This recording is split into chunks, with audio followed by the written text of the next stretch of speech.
Hello, everybody. Welcome to the conference. Delighted you could be with us. My name is Kristian Jack. You may know me from different aspects of television and covering soccer in Canada for probably around 20 years now. I'm really excited about this. We're going to be having a good hour, a good fun chat with my friends Richard and Peyvand. We're going to get to them in a second, and I'm going to let them come on, introduce themselves, and talk to you about what their experts is. But of course, the title of the panel today, Behind the Bench, the Future of Recruitment, Connecting College, University, and Pro Coaches with Aspiring Players using data analytics. I'll get it out in a second. But it is something that is important. Analytics is certainly something that is really coming into the pro game. We know all across the university game as well, and in many different factors. So I think it's going to be a really good, interesting chat in terms of what's good, what's not good, how we incorporate it, how we view players because of it, and what, more importantly, players want now in terms of their analysis as well. So let me get into my panelists today. Let's start with Richard. Hey, Richard, good to see you. Maybe you can just talk to our attendees about your background and why you're in this discussion with us today. All right, good to be here. Thank you. So my name is Richard Bucciarelli. I am one of the directors of the National Soccer Coaches Association of Canada. So we're helping to put on these webinars and attract, awesome speakers like the ones we have here. And in addition to that, I'm a fitness coach and sports scientist. I've worked more or less exclusively in soccer. I run a business that does fitness training and testing for soccer players. I've worked at some of the higher levels in the game, including national teams programs and professional, as well as in the university game. And I'm also a university lecturer and researcher working on finishing up a PhD. So I'm kind of involved in the game from many different angles and really as a sports scientist and also as a coach and was a player back in the day as well. So And actually, I should mention now, I am the chief sports scientist with Best Athletes. I know, Peyvand and we will speak a little bit about Best Athletes and what we're doing there. So I've been with them more or less since the inception about a year and a half ago, and very excited about that work as well. Yeah, Best Athletes has been terrific already starting. It's what bonds all three of us. I've done some work for them as well. And that brings me next to my next guest. Peyvand, great to see you again, my friend. Great to have you on. I know Richard brings a ton of knowledge in a lot of different areas as well, as do you. Maybe you can just share with our guests here today your background and why you're here to talk about what you talk about today. Yeah, thanks, Kristian and Rich. Appreciate you guys inviting me to this. I am Peyvand Mossavat. Everybody knows me as coach, former player, played Canadian system, and back in the days in the USL and in the indoor league, and transitioned over to coaching over the years. I've been TD technical director with numerous clubs within the city. I started coaching at the university level back in 2004. I started with Ryerson, took on a program from sort of scratch, program that had not success in sort of their history. And most recently was at Ontario Tech for 8 years, built a program there from scratch. So been involved at the collegiate level and obviously with the provincial team. I've spent quite a few years with the National Training Center with Brian, and I've had the pleasure and honor to coach many of the girls that are on the sort of Canadian national program right now, from U15s all the way to the current senior team. I've also coached the Canadian team at the World University Games in the last 3 cycles. And in 2015 had the best finish. We lost the medal game to Japan at that point. So spent a lot of time obviously coaching. Spent a lot of time on the recruitment side. The nature of my recruiting was, whether fortunately or unfortunately, I was in programs that were startup programs. And so you have to think outside the box in terms of how you go about your recruitment. And we have quite a few, we've had, I could honestly say from recruitment perspective, we were very successful, and most recently joined Best Athletes with Rich and a few other coaches who wanted to try to change the sort of the recruitment landscape, if you may, right, to be able to provide more data, more information for coaches who are recruiting athletes, and how could we help those. So that's how we kind of got behind Best Athletes, and it's been fantastic and it's been great. And as you mentioned, that's what brought us together. And so looking forward to working with them, and also, provide some info for athletes. It will be the three of us talking amongst ourselves here, but we're talking to you as well. We want you to be involved in this scenario. I'm sure there's nobody new in this world to Zoom today. We've all done Zooms and we're all doing them on a daily basis, unfortunately. One day, guys, we will all be back together, I promise. But while you're in the chat, please put in some questions. There's a Q&A box down there. You can type your questions in. There will be different topics that we get to today. I don't simply just want to leave all the Q&A to the end. I want you to be involved in the conversation. If there's a question that comes in and I know a topic's coming up, I might just save it a little bit. But please, as the conversation evolves, please be involved and use that kind of format for us as we have a chat today on this different, what we think is a really important element here. Richard, let me turn to you. And Peyvand mentioned it, this changing landscape of the way that recruitment's happening, not only just in Canada, but all around the game, but specifically here in your own experience. We're going to get into the dimensions of analytics shortly and what's important in that. But what have you noticed, particularly in those changes over the last few years now, that has allowed you to come on and talk about it more? That's a good question. And I guess maybe I've got a unique perspective because I played university soccer in the early 2000s in Canada. And at that time, there was no such thing as recruitment. Basically, each school would have had an open tryout, walk-on tryout, you can call it that, and the best players from that tryout made the team. My last year playing university soccer was 2004, and a gentleman named Paul James became the head coach at York University where I was playing, and he was maybe one of the first full-time coaches at the time. Typically before that, you had a lot of coaches who were a faculty member at the school, and again, they didn't really recruit. They might have been in contact with players and stuff, but it didn't really happen a lot. And from that point onward, then, you started to see coaches traveling, both in Ontario, outside of Ontario to other provinces, and even, to the States and other places to look for players, going to showcase tournaments, all these kinds of things. They all started to kind of come about. And maybe, Peyvand has lots of experience with this, but I can say, in the maybe late 1990s, when I was in high school, there were here and there was the Dallas Cup. There was a few tournaments that you try to get into with your team if you were trying to be recruited in the United States. But if you ended up playing university soccer in Canada, there really wasn't any recruitment going on at all.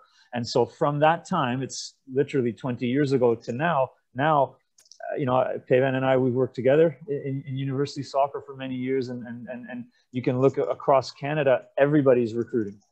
Everybody is traveling. Everybody's communicating with players, even as young as kind of almost the 8th or 9th grade. Sometimes you find out who they are and you keep track of them. So it went from not existing 20 years ago to being a critical way that a university coach is successful. I don't think you can be successful anymore without recruiting now.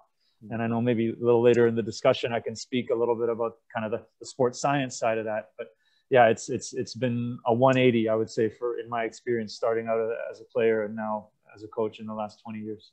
And would you imagine, Peyvand, that's been pretty similar for yourself in terms of just the dramatic changes? And I guess the beneficiaries of this are those getting recruited, but also coaches like yourself, because I would imagine that if it's done properly, there's a lot more intel on players when you receive them that you can help them with. No, absolutely. I think Richard touched on everything that pertains to that. But the reality of it is that the programs we went from this environment that, coaching at the collegiate level wasn't a profession, it was a passion. People were coaching because they were involved in football, and there was, some were volunteering and some were making, some expenses and stuff. And then from going away from that and it becoming a more professional environment with professional coaches and former players. And I look at in Ontario, just, the number of former players that are now involved in coaching professionally, or those who've been at some schools, for last 20, 30 years, et cetera, et cetera. So, the change in the coaching staff and people, coming in who had more experience, they're more competitive. They brought that little bit of that competitiveness in. Even when we weren't full-time, those who came into the game and were more competitive, had a playing background and coaching background, and they created that competition of going out and looking for better players to recruit, to bring into their program. So that changed everything. That changed the landscape. And then we started to compete as our coaches association got together, and and Rich mentioned Paul James, and he was instrumental in making those changes. He was obviously you guys all know Paul, former World Cup team player, and he was instrumental in fighting for for coaches to be full time, for schools to put in more resources into soccer programs, and as a result of all of that, landscape started to change.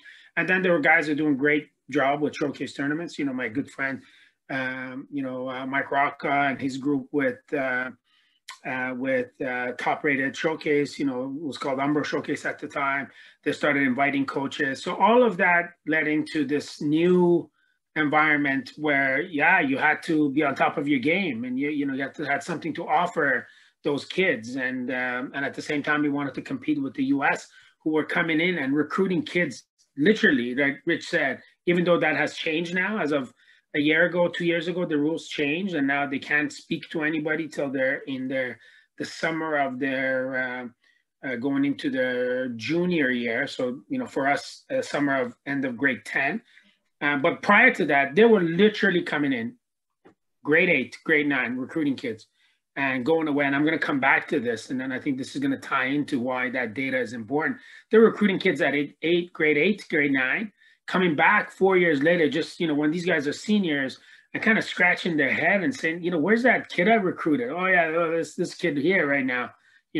That kid was an early developer, and now everybody caught on, right? So the person isn't as special as you thought. So anyhow, to me, that's kind of the big picture of how it changed. And that's a gap in the process that you highlighted really well. Richard, let me turn to you. Gaps in the process from a fitness point of view. How have you seen those gaps close up? And I guess turning it a little bit towards analytics, I'm sure that has made an enormous difference in terms of just making sure that those gaps don't necessarily exist as often. Good question. So I would say that there's two key ones, and one I think is being addressed well, and the other one isn't as much. So the first one that I think is being addressed fairly well now is the basically just coaches, both at the university level and the coaches of youth players that are sort of aspiring to get there. And then we can talk about pro, the same way that coaches at the higher levels and then the youth coaches of players who are trying to get to those levels, that they're a lot more aware of the importance of, let's say, the physical side of the game and the data that comes along with fitness assessments, and how important that is when you are recruiting players. I think sometimes maybe a more old school way of looking at the game is almost that you can look at it in a binary way, which is that players are either physically gifted and not good enough technically or tactically, or the other way around, that they're technically or tactically very good, but they're not physically gifted. And that's not really the right way to look at things. I mean, the reality is that a lot of times coaches are coming down to a decision between offering a scholarship to one player versus another, and they both have strengths and weaknesses.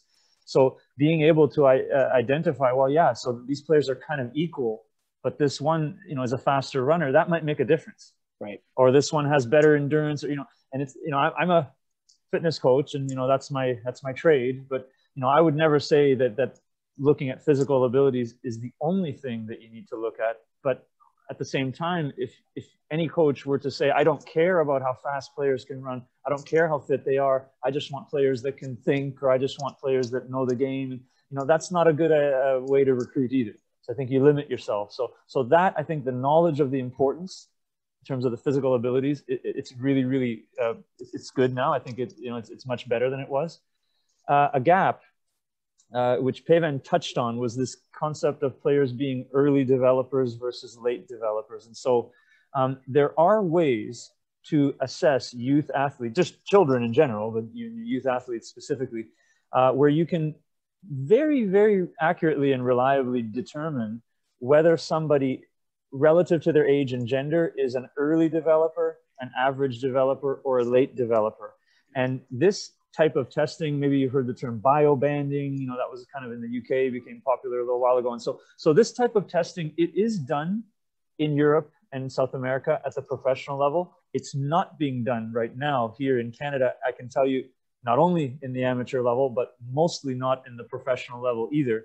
And the problem there is that then coaches will start making comparisons between players without knowing whether they may be comparing an early developer to a late developer. Right. And that is not a valid comparison. And so by incorporating testing that allows you to identify the developmental level of your players, then you can make much more valid and honestly much more fair comparisons between players.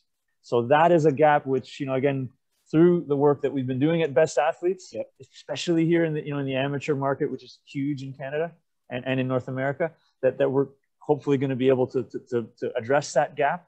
But that's a significant challenge. And again, because it allows coaches to make valid and fair comparisons between the abilities of players. Peyvand, let me turn to you. In the mind of a coach's job is to develop players. A coach's job is to win. Sometimes, depending on the level, professional level, sometimes it's not as important as winning. And coaches often build teams around them, assistant coaches, people that they feel like they can rely on. How important now for coaches at all levels is to do exactly what Richard was saying there and say, these people are presenting me with numbers. These people are coming with analytics. They are experts in how they should be read and how they should be perceived. And they almost have to teach themselves to have those kind of people explain things better than it isn't just simply about, here's numbers, here's spreadsheets. I'm just going to pick this and this and take it from what I want to take it from. Yeah, so definitely to me important, but as Rich said, I think they're not, independent of one another, right? Looking at a kid, we often talk about, especially over the last 10 years, we keep talking about a holistic, we keep talking about understanding the athlete from various perspectives, not just their physical abilities or the fact that they could play football, but looking at an overall picture. More so, I think, my personal opinion, more so in our development environment, even at the college level or at the club level, at the youth level, youth national team programs, et cetera, versus the pros. The pros, I think the data represents performance, not necessarily, hey, where are you at and how are you performing now, right? But where, if I'm not mistaken, Rich could correct me on this, right? And the kids that are, or the players that have made it at that level, they've had they had to be at a certain level of physical ability, et cetera, to get there. So now when you're there, can you maintain it? Can you perform at this level, et cetera? Where we at the youth level, at the collegiate level, at the developmental level, I think we're more looking for, where are the gaps and how could we address some of those, and can we address some of those, and what are the realities? And then this whole notion of comparing apples to apples. And unfortunately, I think we were, as a nation, we were labeled in the past of overlooking, or more relying on physical abilities, et cetera, et cetera. And I've seen that change. Definitely, I've seen that change over the last, for sure, over the last, 10 years or so. I could tell you that, even with the provincial program, I've had the entry team at the provincial level. So the kids are 13 coming in, and even whether on the girls' side or on the guys' side, that's where you could see really kids that haven't, they're in that age. Have you hit puberty yet? Have you grown yet? And what are the potentials? And we have taken kids on our programs. One that I'm really proud of, and a kid named Vital. This kid played for Canada at U15s, U17s and U20s, and probably one of the most talented players that I've ever worked with on the female side, technical ability. But I remember as a joke one day, we were measuring, my quad versus her whole, upper torso, and, which one is bigger. And this kid was tiny, small kid, but she's grown to become an international player. Unfortunately now playing for another country, but, to me, my humble opinion, I think we missed out on her because her technical ability, her vision, and what she does is incredible. And so we were lucky that we were in the era that we didn't miss that, right? And we didn't, similar players who came through the system, that we didn't miss, the potential growth for those kids. So there is a gap, and I think it's important for us to pay more attention to it at the youth level, so we don't miss kids, right? To recognize, there are individuals who haven't got there yet, me included, from friends that know me for a long time. I was a late developer. I think I really matured. My game really matured in my early 40s. yeah, but no, but physically. So just yesterday then. Yeah.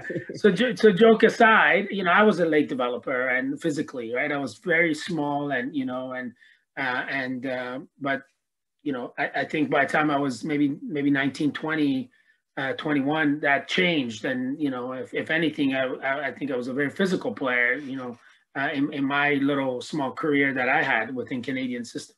So maybe for me it was personal. I recognized that and I remembered it, but then science and work of, you know, guys like Rich and everybody else caught up to that reality that, hey, let's not forget these kids. And then we also made some changes that I'm proud of within the Ontario soccer and Canadian soccer to change, because we couldn't change the mind of, you know, some of the coaches online might disagree, but we had coaches that couldn't see beyond the physical ability of a younger kid.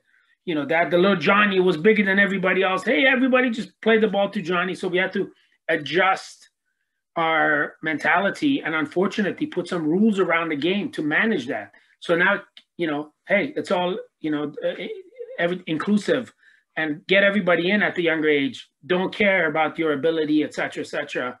Let's make sure everybody's in. Let's limit the game to, you know, we have to make sure that we play out of the back. We make those things mandatory. We make those, you know, changes that pushed coaches to now include everybody in their programs and not miss on kids that are coming through the pipelines that are physically not there yet.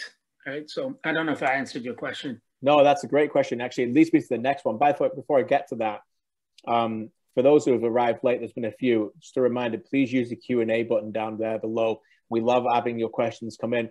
Great one in from Michael. I'm going to ask that shortly just to follow up on my next question. So if any of you have any questions, please use the Q&A. We will answer your questions as it goes on. We don't want to simply leave it till the end. This is an open discussion involving you all. Before I get to Michael's question for Richard and others in a second, I want to follow up on that though, Peyvand. And it's a great answer that you said. But on the other side of it now, how obsessed, and maybe that's a bit too much for a strong word, but is it become obsessive for players to look at these numbers? Have they become involved wanting to know their numbers immediately? Are they judging themselves solely on those numbers? Because I know, covering leagues at the top level professionally, I spoke to some people, even at the very highest level, and they want to know their numbers right away. They want to judge how many passes they made in midfield. And in fact, sometimes it might even affect the way that they play, and that they sit a little bit deeper and they know their pass percentage might be a little bit higher, but have they actually got forward to dramatically affect the game? What about from the player's point of view? What have you noticed in terms of, you know, how much they're taking in the analytics? That myself or Rich? Am I answering that? Yeah, Peyvand. Yeah, for you. Okay. So I'll get to Richard too. Phil. Yeah, I absolutely think that you know, there's a fine line. You know, there's a balance in all of these about how we view it. You know, definitely a reality that people now know. I still think I have this theory that at the amateur level, it serves knowing those numbers sometimes, especially the physical data, right? Richard was great with us, Richard and one of his colleagues, Coach Fazza, who worked with us and with our university. They're fantastic. We had, you know, GPS units on the kids and we were monitoring in a warm-up. So it was easy at the amateur level to point that out and say, hey kid, you're not ready yet. We need your heart rate to get to this level and you're not ready yet. So it served as almost a awareness for the individual, right? A self-awareness that, oh, I need to get to this physical level to be ready, and otherwise I might get pulled out of the lineup, et cetera, et cetera. Same with tracking passes, et cetera, et cetera. But I could see, unfortunately, that affects individuals. I don't really know. I personally, at the pro level, I can't comment on, but at the amateur level, I think we managed it well for those, you know, for at least I could comment on my own environment, because we had to, you know, we highlighted those, hey, this is where you're at. This is where your potential is, but you're only, you know, running this much. You need to be doing more, you know, as someone in this position. This is the average, and these are the stats. These are the standards, if you may, and you know, and hold kids accountable to those numbers, right? And I think it helped our performance, and just from awareness side of things. But I could see that how people could be obsessed and how it could potentially affect those. More so, I think. Unfortunately, what I've seen, and I think we had a side discussion the other day about the fact that sometimes coaches are reading too much into these, right? And not looking at the overall influence of an individual and looking at, oh, this kid, you know, whether it's distance running or number of passes, you know, it's below standards. But yeah, this person only made 10 passes, but 3 of them were breaking the lines and creating goal scoring opportunities. So are we really, are we putting some meaning into those? You know, are we really taking the numbers and justifying them, looking at the whole picture, looking at the game, looking at the performance, or are we just strictly looking at numbers? And I shared, you know, unfortunately, somewhere within the national program where I noticed somebody was coming forward saying, oh, these numbers aren't correct. But the person, in my opinion, who had been missed out of a national team camp was someone who was making a tremendous difference at a provincial level. And for me, it was someone that could have been contributing to the national program big time. But, you know, there were some numbers missing and people weren't looking at the whole picture. So are we getting caught up in that at times? I think we are. That does answer a little bit of the next question, but Richard, maybe you can take this on from Michael here in the Q&A. Thanks for joining us today, Michael. Do you believe we are entering a phase in our data analytics evolution where key decision makers within soccer risk valuing a player solely in terms of what can be measured? There appears to be an explosion of player ranking and data literacy, example, FIFA video game rankings, which has led to people strictly valuing the parts of a player that data has been able to quantify. We all know there are highly valuable skills that don't necessarily show up in the data charts. I think it's a fantastic point and kind of one that we're just following up on. Richard, your take. I agree. So I'll say, first of all, fitness testing, determining how fit, how fast, how powerful athletes are. That is, like, I mean, that's important. It's always going to be important. But the most important reason to do it is so that it can help inform the training that you do, especially at the youth level. If you've got players, you know, maybe a really strong player technically, or, you know, just a real good player in a certain position, but, you know, doesn't jump as high maybe as they could, or you know, the recovery isn't quite as good. These are things that, you know, you need to identify them with testing and then address them. So it's really good to inform training, and it always will be. Then the next step is, okay, there are certain thresholds physically. Peyvand alluded to this, right? Like, there are certain thresholds physically that if players don't get past, it's not likely they're going to be able to compete at the top level. Sometimes coaches, you know, we don't even want to acknowledge or admit this, but it's true. You know, there's a certain standard, let's say, for running speed. Very, very few players, you know, that are below that standard for running speed are going to be successful at the top level, just because, you know, if everyone else is faster than you, you have to be a brilliant player to make up for that advantage. And, you know, and there's standards for other physical abilities too. So it's very important for, you know, to do testing to inform training. It's very important to do testing in order to see that players meet certain thresholds. But it's Michael, right? Absolutely. There are many, many things which, you know, really cannot be measured. And so, you know, I think, you know, the qualities that can be measured, you know, we should be measuring them, and we should be looking at the data and being as accurate and precise as possible. But we have to always remember that, you know, the reality is, especially once you get to the top level for the player, whatever that is, if that's university, if that's professional, if that's international or national team, the only thing that really matters is performance. So if players are performing, it doesn't matter what the GPS is telling you. It doesn't even really matter, you know, physically. You want to keep them healthy, and you want to make sure they're not, you know, the training load isn't too high, and they're managing injuries and all that. But if players are performing, then again, whatever you can assess or measure, it's not quite as important. And certainly, you know, it wouldn't ever make sense for a coach to favor a player because of, you know, data that's collected, as opposed to, you know, the player who's executing the tactical plan, you know, the best, making the fewest mistakes, and so on. So I think there's a place for both.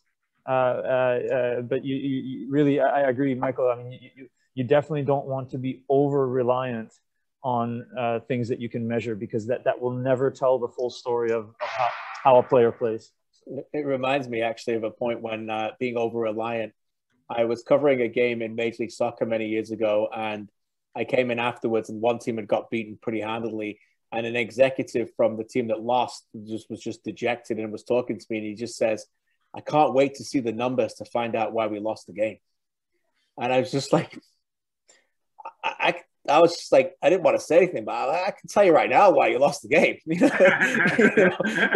I don't need to tell the numbers why you lost the game. You didn't defend this very well. You were terrible from set pieces. You lost the midfield battle. Your striker couldn't score goals. There's like, we'll get to the numbers and they'll back those up, but don't be solely reliant on numbers.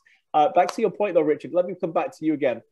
2-point question, really, following up on what you said. You mentioned, first of all, for the younger players, there are now certain standards that you think that they have to reach.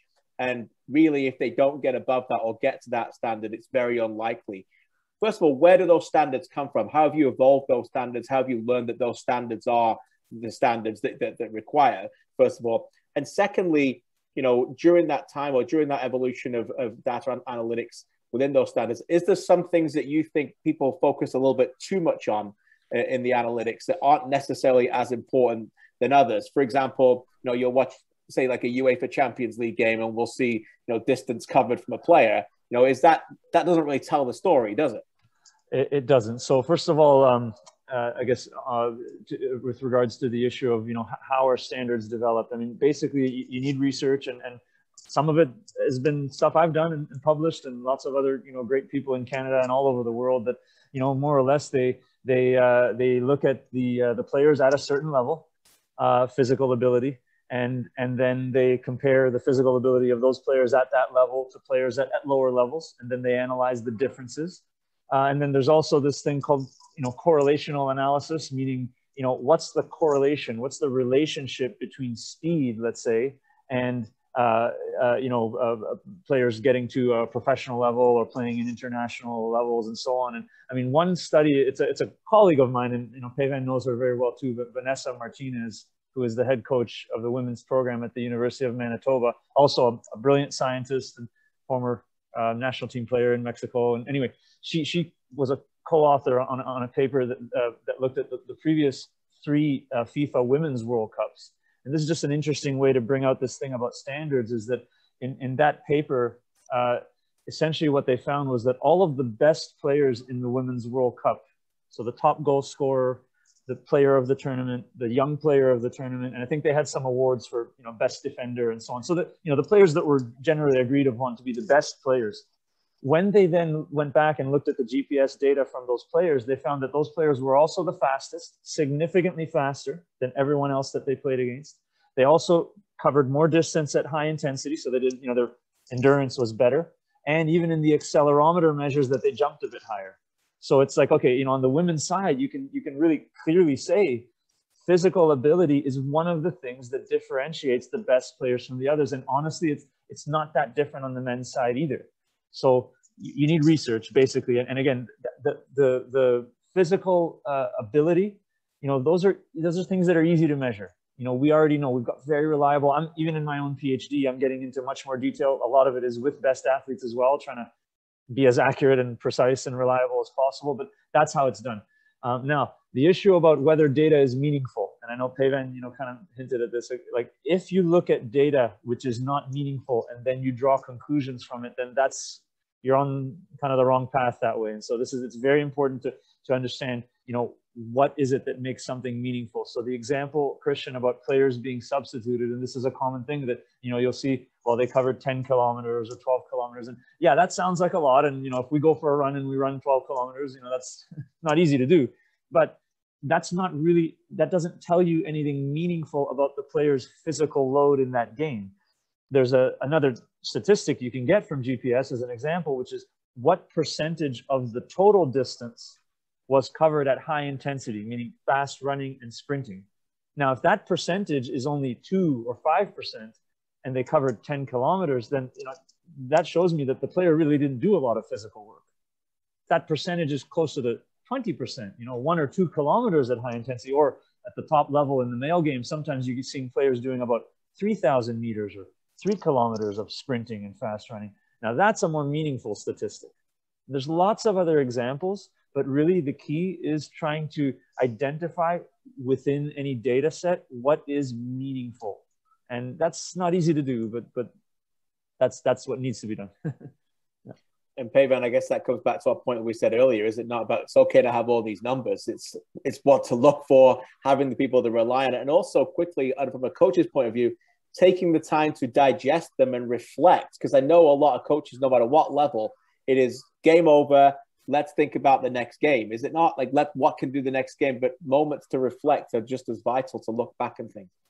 No, absolutely. And I think, again, it's the interpretation of that data, what's important, with, you know, an understanding of the individual on the field and the player and the impact that they have in those moments.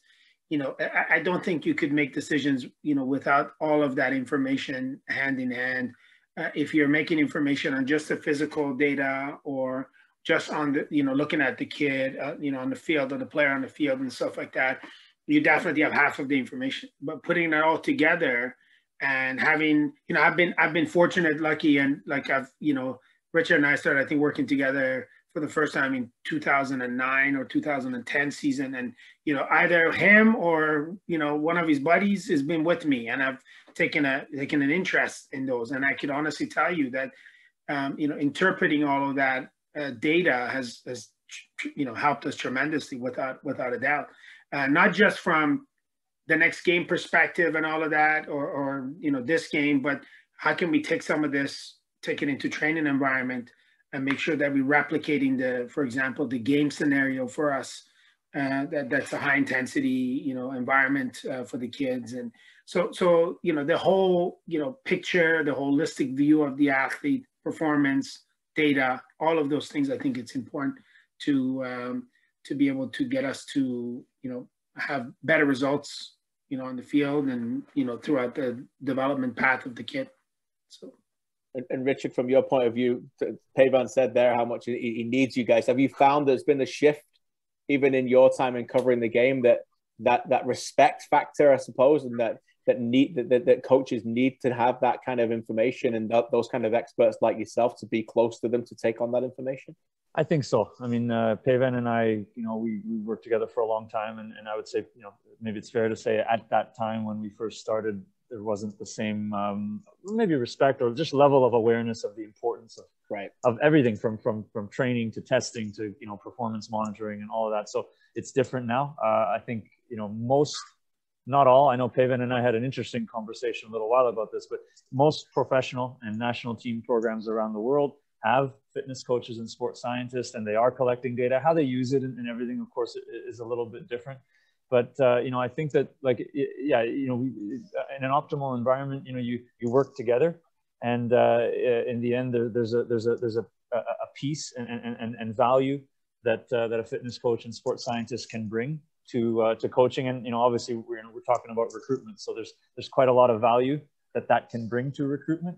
And just, it occurred to me as we're talking as well, that there is another gap, which I think also tends to be overlooked a lot, and that's the assessment and analysis of a player's psychological profile. And I think that's something that, you know, in addition to physical and in addition to, you know, technical and tactical, that's really, if we're trying to be holistic about how we recruit, that's another gap that exists. And in the end, you know, it's very important, especially for coaches, you know, who are coaching players trying to get to university, trying to get to the professional level, to identify, you know, potentially, are there things within this player's psychological profile that maybe we can work with and try to help them to optimize the way they play and the way the level that they get to. So. And I guess, Peyvand, that's what brings us well to best athletes, isn't it? Because that's what best athletes is working on, and why so many more people are becoming quickly very aware of it and need it. Absolutely. And I think, Richard, to just touch up on that, and if we were to ask our friends and coaches and colleagues on the line and say, you know, when they were sort of aware of this whole, you know, we keep talking about four corner development. Part of it is that the mental part of the game.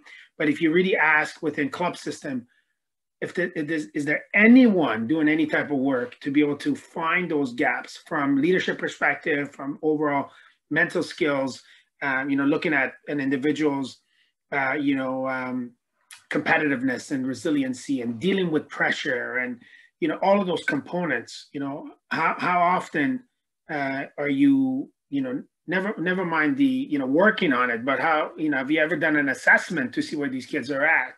I guarantee you, there won't be too many people that will be able to put their hand up and say, yeah, we're doing this at the youth level, which, it is something that we're doing, and it's different. We've partnered with someone that specifically works in this area, with an organization that works on that side and on our platform. And I'm happy to talk about it later on. And we've created an online questionnaire where kids could go in and looks at 20 separate factors. It's a 150 question questionnaires. I previously got introduced to this, I have to say, and give credit to where it's due to, with a gentleman named Dr. Peter Guy, who was a sports psychologist, worked with me at Ryerson at the time, and he had created, this very comprehensive assessment that he did sort of online, and he was always so generous. He would, if I had athletes who didn't know what they wanted to do and where they were at, they were lost, he would take them on there and work with them and get them to a questionnaire. We found a version of that that applies to athletes, and you could, through this 150 questionnaires, really picks out two main components: overall leadership skills, which is unbelievable for, a piece of information for coaches that are recruiting students that are coming into their program, that are going to be with them over a 4 or 5 year period. And then also this other part on the mental side of the game, like I said, how resilient are you, your competitiveness level, and then realizing where the gaps are, right?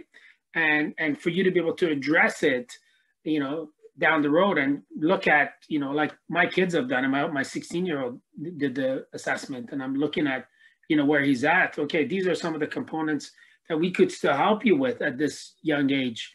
Why is it that you lack a bit of confidence here? What is it? Is it because, you're a late developer, or, whatever the case is? Those are some of the things, that components that could be addressed. So through our platform, coaches can have access to that, college coaches, even parents, get their kids through the questionnaire and really be able to look at where the gaps are to be able to address those, right? So it is something that we're doing that's a little bit different, right? And then we're, combining that with not just this piece, but also with the physical data, right, that Rich has put together, the 5, and he will speak about that more, and the 5 factors and components that are important that he's put together. So now you have a physical assessment, you have the mental assessment, or the, what we like to call soccer personality assessment, right? And then, add video and your highlights and your skill sets and all of that to the whole profile. So now we are getting more of a holistic view of an athlete, right? We're not just looking at name, and you wanted to go to school in 2022 and want to study kinesiology, but we're looking at where you're at football-wise, mentally, physically, providing coaches with more information. Yeah, it's absolutely fantastic. I'm so excited about it. I've been introduced a little bit too. I love the enthusiasm in your voice, because I think it's a big game changer here in Canada, what best athletes are doing. And let me tell you, it isn't something that has just been hidden behind a professional wall and access that professionals, the players have had and those teams have had, and suddenly now it's coming into the youth soccer. It's not. The challenges that everybody talked about in the past exists in the pro game all of the time. It still does. How do you quantify these players? What do you do? What happens when I'm covering games, or when coaches are going? What do? You write down the player's name, you write down the player's position. Sometimes you'll write down some stats they've had, and that's it. And the rest of the things you don't know anything about. And Peyvand just alluded to how many more things and how different we can look at these players. Chris Amos, the current Toronto FC coach, did an interview with me last week. He was talking about Michael Bradley, and he was saying how underappreciated he is, the TFC coach, but his captain, because he says it's still very difficult to quantify leadership skills. And I don't know where leadership skills come from. How do you quantify that? And Michael has this. And I'm thinking, well, I know how you quantify this. Now, this is how you can do it with best athletes. We're ahead of the game with that. But that's what the challenges that they're facing at the pro game, Richard. So I still think that even at the highest level, there's no secret sauce. There's no magic sauce that they're going out there and doing it. They've still found the challenges. And this is all part of the data analytical revolution. I agree. And I think that, no matter what, with assessments, you need validity, and then there's, predictive ability. So validity first is, I kind of mentioned it with, that FIFA Women's World Cup paper, and, we're doing it with best athletes too. But the idea is that if you're going to measure something, you want it to be meaningful. In order to determine whether what you're measuring is meaningful, you have to say, okay, is speed on its own meaningful? Does it predict, are players at the top level faster? Okay, great. Then we know it's meaningful. And is leadership meaningful? Well, okay, we have to collect that data and do that analysis to see that. And then I'll tell you, and it's what really just got me so excited when I first found out about Best Athletes and why I decided to get involved, and I'm still so excited about it, is that, you know, as a sports scientist, you know, I know a little bit of math, but I'm not a computer engineer, I'm not a developer, and the reality is that without somebody who has that kind of background that can start to combine all of these different variables, physical testing, psychological profiling, you know, then there's, you know, analysis from video of how a player plays. We even have, you know, panel of expert coaches that watch players when they play and give their analysis. So combining all of that to see, you know, what's the best way to predict performance?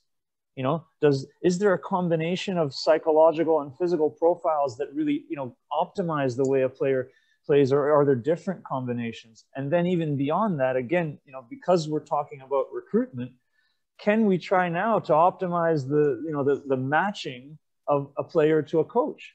Because not all coaches are looking for the same kind of player, point. Right? So you know, is it possible that there's a player that has a real great profile, but it doesn't work with this particular coach who wants, you know, a right back that just, you know, plays down the wing and, you know, has good ability in the air and whatever. So, you know, so these are things that, like, without the data and without real, you know, full-time computer engineers that know what they're doing, you know, you can't do these kinds of things. And as I said, you can't measure everything with data, but what you can measure, you know, with Best Athletes, we found a way to optimize that and continually make it better. And I think, again, that adds to the validity and the predictive ability of this data, makes it much more meaningful. A reminder for those who have joined us late, you can still use the Q&A down there to ask more questions. We probably have about 10, 15 minutes left or so in the chat, and we hope you've really enjoyed this. Forgive me if you've already answered this, Richard, but just turn back to you again. I think it's just important to necessarily highlight it, even if you have. The next frontier, the great underused tool, is it simply cognitive, or in your own physical background, have you noticed anything that necessarily isn't being measured as much or being asked about as much? A good question. So I'll speak just briefly about my own PhD research, because I'm knee deep in it now. So when we look at how fast players can run, the traditional way to do it is to time them over a certain distance and say, okay, well, you ran 35 meters in, you know, 4.5 seconds, or, you know, you ran 10 meters in 1.5 or 1.6 seconds. So we kind of look at average time over these sprints, but, you know, just simple. And I know Peyvand was a data analyst at some point too. So, you know, average doesn't tell you the whole picture, because it's possible, just as an example, you could have a player that's a very poor accelerator, but really strong at the end of a sprint, and another player who's an excellent accelerator, but slows down a lot, and they both have the same average sprint time. And so getting more detailed into looking at sprinting ability and jumping ability and so on. And again, it's what I'm doing with my research, so it's where my head is at now. But getting more detailed into analyzing sprinting ability then helps you really to identify, you know, what are the true weaknesses of a player. Even if he or she seems like, oh, they're fast and they're fine, you can identify, and then you can start to address those through training. So that's just on my end. And then I guess the other frontier, you know I spoke a bit about the psychological profiling. It's definitely very important. Another one is, I kind of, I guess, talked about it just a little bit, but is sort of the combination of assessing players' performance in games, both from an objective point of view, whether that's pass completion, ball retention, number of shots on target, etc. Some of these things that you can measure, which, you know, again, have their place, but don't tell you the whole story. Combining that with some standardized method of subjective assessment. So again, you know, if we've got an expert panel of coaches and they all agree on the performance of a player, now that's more meaningful and more valuable than if you've got an expert panel of coaches and everyone has a different opinion of how a player plays. So that's another, and, you know, exactly how to develop the optimal model to combine objective and subjective data, like that's, you know, we're actually working on it, right? Right. Peyvand, and, you know, and it's not that easy to do, but that to me is like the real, eventually is going to be a secret sauce. Physical data, like, it's easy to do. So that's much harder. So you have anything to add on that, Peyvand? Yeah, I like what Rich mentioned, because he's talking about breaking down. Again, it's back to the details, right? You know, why is a person running? You know, this is why is their speed is what it is. You know, what component do you need to improve on? And although Richard says, you know, this thing is a bit genetic, right, in terms of running and stuff like that. We always have this discussion about, you know, can you really train for speed? Is it, you know, is genetic? But at the end of the day, there's a you know, from what I understand, and Rich could always correct me if I'm wrong. At the end of the day, there is a, you know, there's a sort of a ceiling, right? There's a range of your, you know, genetic ability. You could be down here, or you could train to be down here. You may not be able to get here, where it's somebody else's window, but you could train to maximize your own potential. And if you know what piece you need to work on, is it the acceleration piece, or is it the, you know, the velocity piece, or whatever those you know, details are, you could really work on. And then it brings me back to something that I wrote here in terms of development, because again, in the environment we're all in, are my friends and coaches, colleagues that are on the call, and where we are in, it is, at the end of the day, it is about development. And you cannot improve something you don't know. If you don't know where you're at, if you don't know where you stand, if you don't know which component is the one that you're missing, then it becomes difficult to train for it. Then you're just generic, you know, generally training everybody, and you may not really hit those targets. That's why it's important to do assessments, to find out where you are. And then the other piece, you said something about the cognitive piece. Is it, you know, I think you mentioned something about the cognitive piece. I mean, absolutely. I think, you know, more and more we're now recognizing cognitive development at the younger age group, and pushing kids, you know, this is beside the physical piece, you know, talking about cognitive development of the kids, training kids for their mind to recognize 2-3 different things at the same time. You know, for example, not just what's happening at the moment when the ball's coming to you, but in that instant, recognizing ball coming to you, where's the space available to me? Who do I need to pass the ball to? And what options do I have? That is the cognitive development piece that I think more and more we are working on, and to develop at the younger age, right? Might be outside of the scope of this conversation, but anyhow, I just thought I mentioned. I think it flows well actually to the next question. Last call for questions. Michael asks, a recent football podcast spoke to the death of Mavericks, players who existed outside the framework of highly sophisticated systems. He lists Maradona, Ronaldinho, for example. Peyvand, for young players, are some of the best coaches, managers, those who can train and allow for some freedom of expression? Presumably those will train a player to be more flexible in multiple systems and formations with all the information you have. Absolutely. Is the question that how do I value that, or where do I think that is? I absolutely think it is. And I think this is what's unfortunately the issue, that we've gone to this environment of, you know, structured environment so much that we've taken that away, right? You know, if you look at, you know, I could tell you about myself. I originally grew up in Iran, and, you know, my first club team that I made, I was 13 years old on a U16 club team. And that's just how it was. Before that, everything happened out on the street and street tournaments. And, you know, that's where you learned. And there was no one there to tell you. You know, there was nobody there to tell you what to do. You figured it out, and you went on about it. And we've taken that away. I think there's absolutely room for this, and we got to put it back in. But the challenge is this, and all the friends I see on the call are club coaches. Can you imagine going to a club session where people have paid for your kids to be there, and you go in there and you try to say, okay, guys, today, hey, I want you to organize your game, and I want you to set up the rules, and I want you to do whatever you think is best to do, and let's, you know, look at it afterwards, and then sit back and observe. Parents would be calling the club to get the TD fired and the coach fired because I paid for you to coach my kid. Right. They don't. So there's an education piece. We have to educate our parents, you know. And sometimes I got a 6-year-old, I'm at games and I hear parents shouting, pass the ball, pass the ball. And I'm like, I tell my kid, don't pass the ball to anybody. It's house league. Go dribble everybody that you want and whoever you want.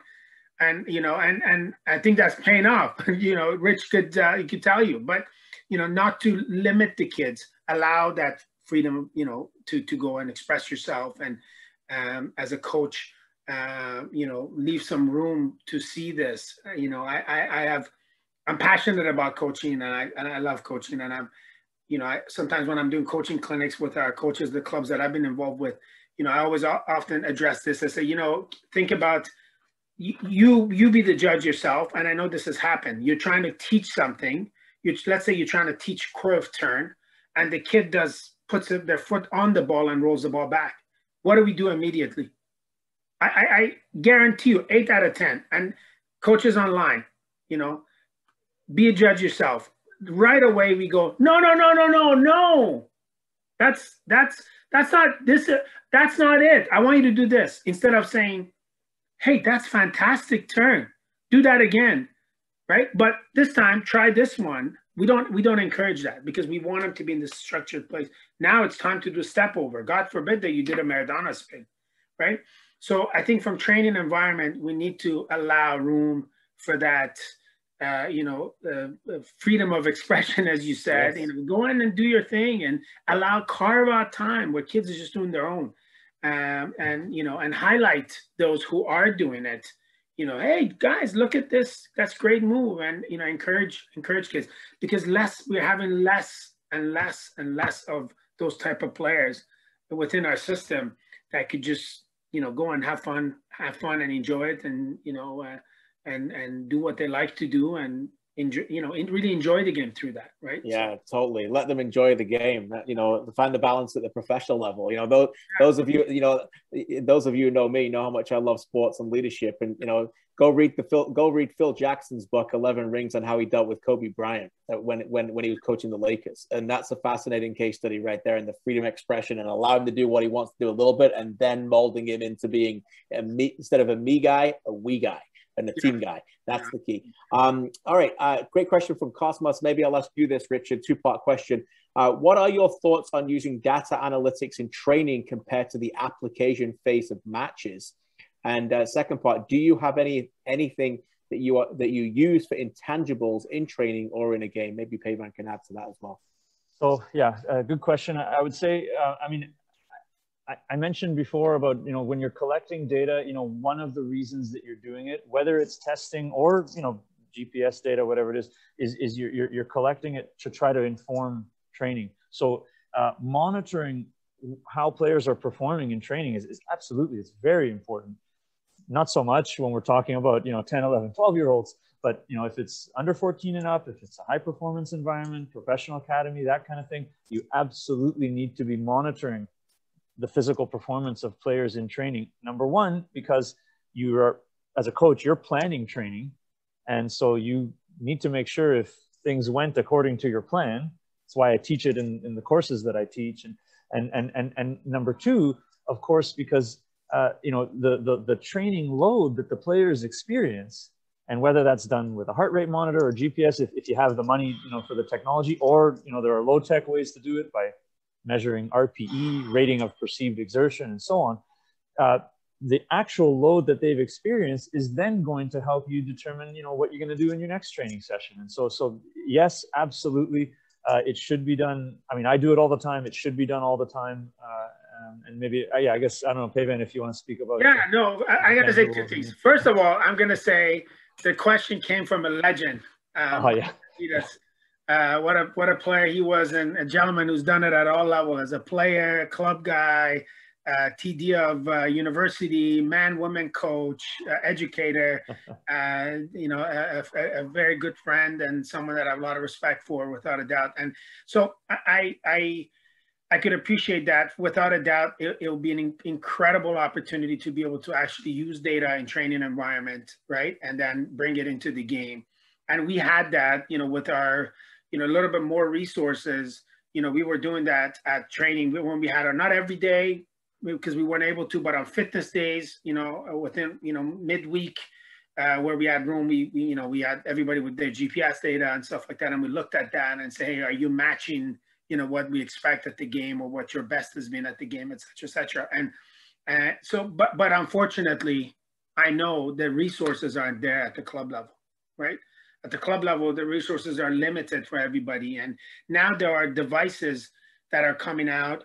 One that I came across the other day in US, I think it's a SOC thing. It's called Trace, I think, that people could purchase and stuff like that, and then gives them some, data. So the difficulties, the hurdles there are resources for our clubs at the amateur level, and the other thing is, having somebody available again to interpret that, to really put some definition to or meaning to this whole, all the data that's collected, right? So those are two main challenges for club coaches in Canada. I know in US, for example, the top league, ECNL, they're mandating for people to wear this trace. Even in that environment that's mandated, I know a couple of friends that I'm coaching, because we're taking our product into US as well now. It's just blowing up. And the reality of it is, even some of the coaches there, even though they're full-time coaches doing this, they still don't have the resources to be able to, besides collecting that data, they can't interpret the data. They can't really, be able to explain it to the athletes or justify it in a way that it could come back to training environment and be successful. So that's, I think those are some of the challenges, but hopefully we could get there, right? If there's an opportunity for us in terms of providing resources. Cosmos says, thanks guys, too kind. Whoever is listening really needs to hear this and not assume that they can just do one part and consider it done. Thanks again for today. Coach Mladen adds, this is amazing, but our clubs, the board members, they don't understand that this topic push the expense on the players, and that is a problem. Kids need to pay too much to get what is normal in the rest of the clubs in the world on higher level. Speaking to your point, Peyvand, Canada Soccer, Ontario Soccer need to put out development of players as a priority, not to spend clubs money for licensing. Advise the clubs you can play that high level, but you need this and that to play at the level. Membership needs to be low and affordable for the kids. Just my opinion. Thanks, guys. You do an amazing job. I guess, Peyvand, that leads us to best athletes and what we're doing and what you guys are doing so much there and bringing that kind of level up that you guys believe is a gap in the market that can help a lot of people. No, absolutely. And I'll let Richard sort of put it, do the closing comments, but appreciate Coach Mladen. I definitely appreciate the difficulty of Ontario soccer, and this is not being, try to be politically correct. I think we've done some great things, and definitely there's some gaps, and he's mentioning that, maybe resources need to be shifted and be elsewhere so the kids could play. If kids, our kids in OPDL environment paying anywhere between $3,500 to $4,000, there's no way I could have played football. Immigrant family, there's no way I would have been able to afford that myself, and many others. I know I had this conversation with Dwayne, and Dwayne de Rosario, and he was saying the same thing. Like, think about our group back in the days of, playing, and if you have to pay that kind of money, we weren't able to. And what that has done is that, yes, it's made the environment professional. It's created a lot of jobs within clubs and organizations. I think we need to revisit that, especially now, post-COVID, hopefully, as we get through this, and we will get through this. Once we get through this, we need to revisit that and see where those, the dollars that the kids are paying, are they going towards the right environments, or are they just creating big jobs within organizations for people, and that's not really translating into the development of the individual and the kid, and us producing more kids. We've gone away from a little bit from volunteer-based environment. I think we were all coached by volunteer coaches, there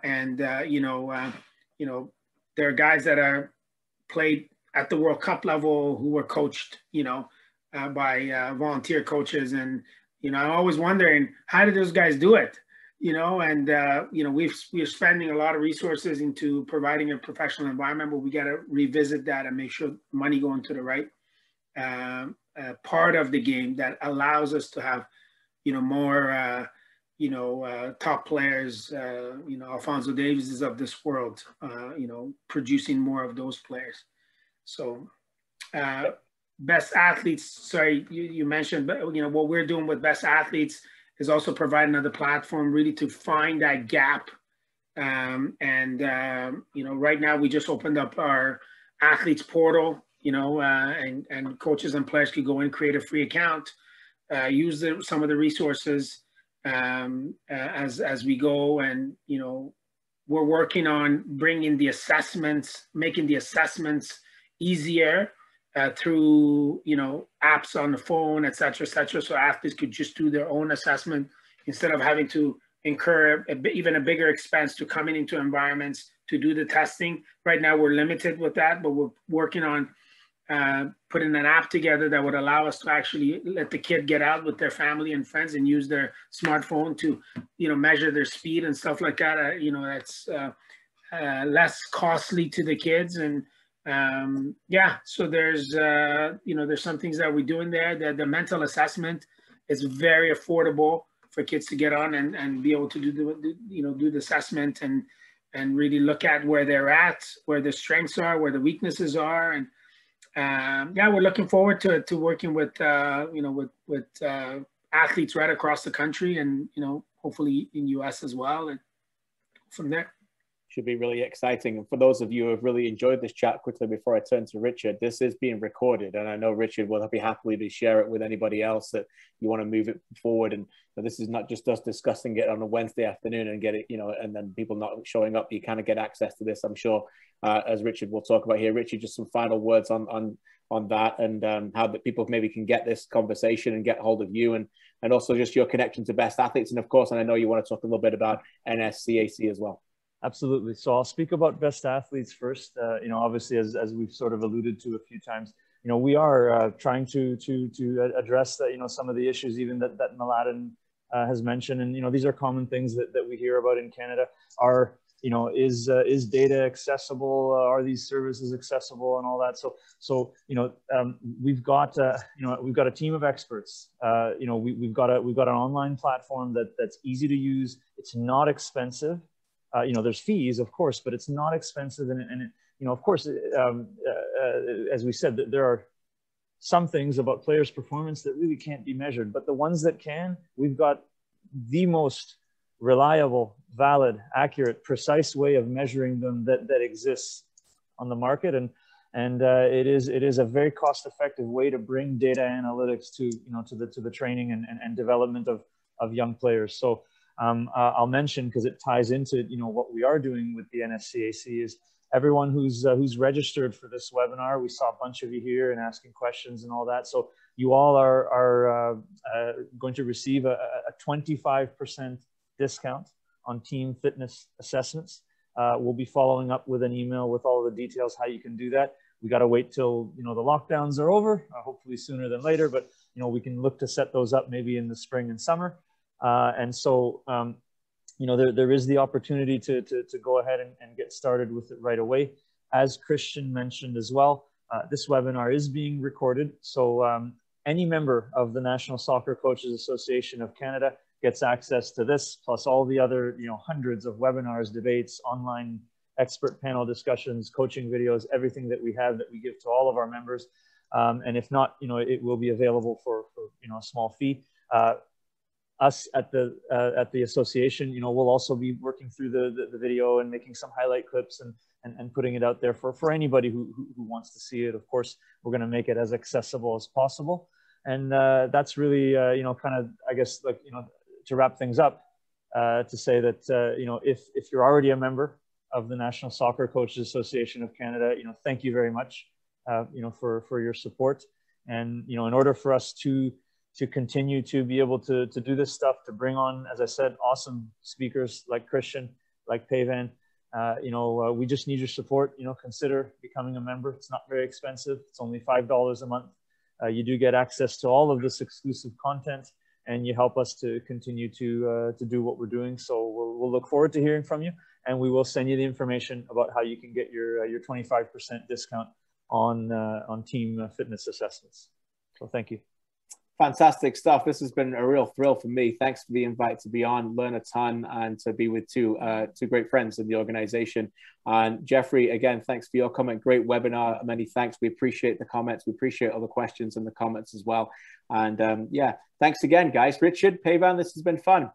Thank you so much, Kristian. Appreciate it. It's always a pleasure. Thank you so much. Always a pleasure. Richard, thanks again. And thanks for everyone for joining us. Have a great Wednesday, and we'll see you all soon. Take care. All right. Bye-bye, everybody.